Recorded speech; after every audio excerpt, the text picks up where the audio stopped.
Hello everyone, welcome back to Dugout Daily. I'm Charlie and today we have another video. This time we are previewing the match where a disheartened Manchester City, with the destiny of the Premier League title officially out of our hands, seek an immediate return to winning ways when Brentford arrive at the Etihad Stadium on Tuesday night. Before we get going, make sure to like, share and subscribe to the channel if you are new around here. Dugout Daily, the football channel. Hit the Apex, the F1 channel. And at MCFC Hibs on Twitter. We will get going then. And Pep Guardiola's men lost our 11-game triumphant streak in a 1-1 draw with Chelsea on Saturday night, several hours after the Bees were brushed aside 4-1 by Liverpool. The misfiring Erling Haaland had no time for camera close-ups as he lamented an uncharacteristically profligate display during Manchester City's blockbuster battle with Chelsea, which had a lot to live up to following the 8-goal extravaganza at Stamford Bridge 3 months ago.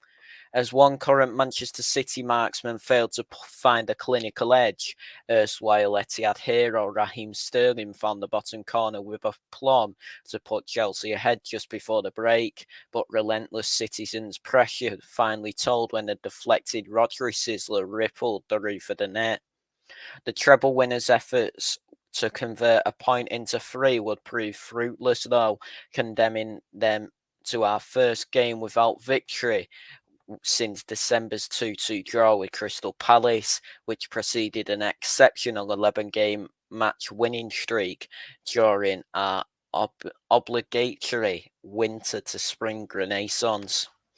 The wider implications of Saturday's result are that Manchester City now playing catch-up in the Premier League title race in third, and while victory would see us regain the runners-up spot to Arsenal, Liverpool hold an unassailable 4-point advantage at the time of writing.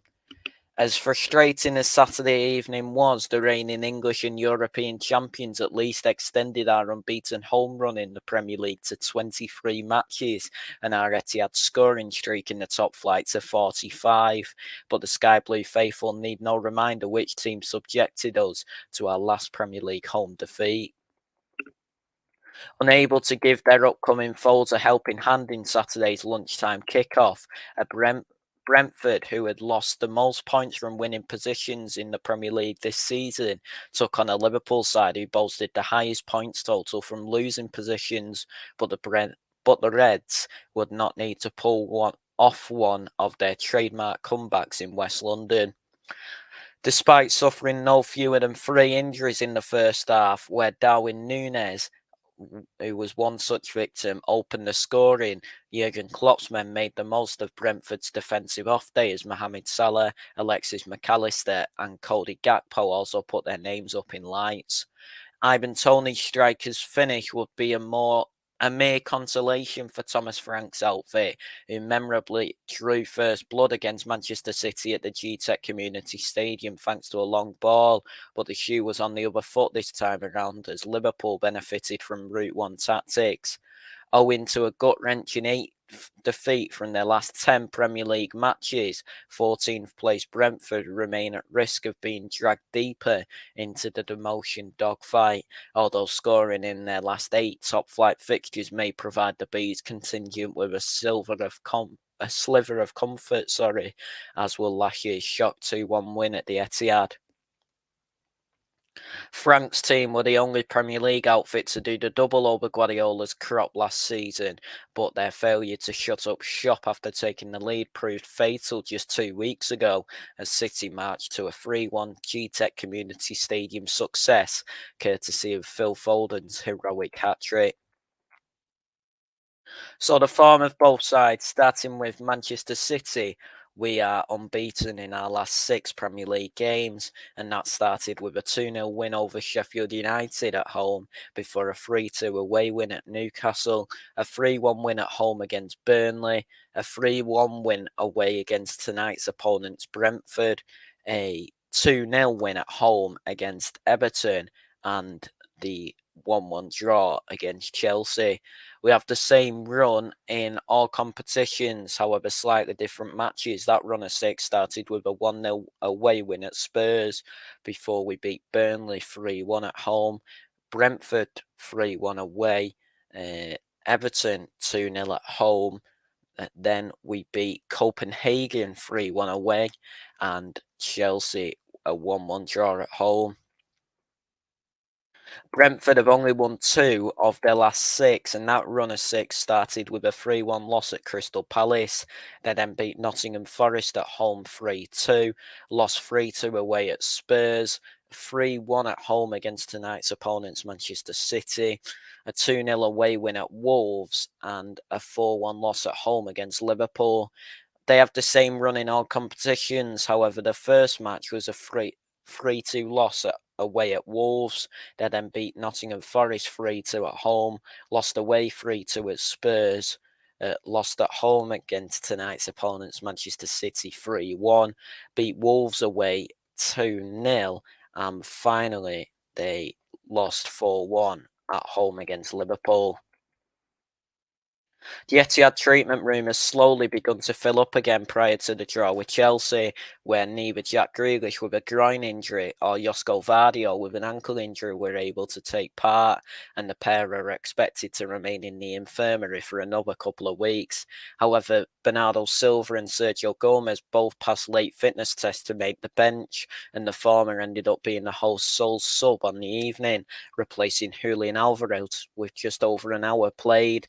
All of Silva, John Stones, Rico Lewis and Matheus Nunes should come into Guardiola's thinking due to the quick turnaround, and after racking up an expected goals total of 1.71 from 9 shots on Saturday without success, Haaland will be out to right several wrongs in midweek.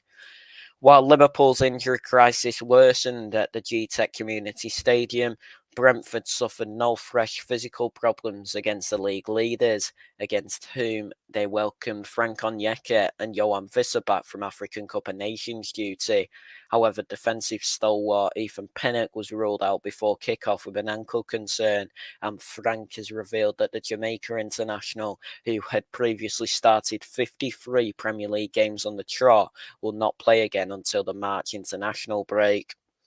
Rico Henry with a knee injury, Josh Da Silva with a knee injury, Kevin Schade with a groin injury, Aaron Hickey with a thigh injury, and Brian Mbeumo with an ankle injury are keeping Pinnock company in the treatment room, although Hickey and Schade might be able to make their returns before the end of the month. So the predicted teams then, starting with Manchester City, I've gone with Ederson in goal, Lewis, Diaz, Stones and Ake as a back four, with Rodri and Nunes in midfield, Silva, De Bruyne and Foden behind Haaland in attack. And the predicted team for Brentford is Flecken in goal, Ayer, Collins and me as a back three, with Lewis Potter, Janel, Jensen, Norgard and Reguilon in midfield, Tony and Visser up front. Butting heads with Manchester City after Guardiola's men have suffered a setback can often be a highly daunting prospect, especially for a disjointed Brentford team who have already succumbed to the citizens' attacking supremacy on familiar territory this month. Limited recovery time won't benefit either set of players, but City need only be a touch more ruthless than we were against Chelsea to get back on track, and an identical scoreline from our G-Tech Community Stadium triumph is not beyond the realm of possibility. So I predict this game will finish Manchester City 3, Brentford 1. So that is it for this video then. Everybody, well, thank you all so much for watching. Please like, share and subscribe to the channel if you are new around here. Look out Daily the Football channel, hit the Apex the F1 channel and at MCFC Hips on Twitter. Everybody, thank you all so much for watching and we'll speak to you all soon. Take care and goodbye for now. Cheers everyone.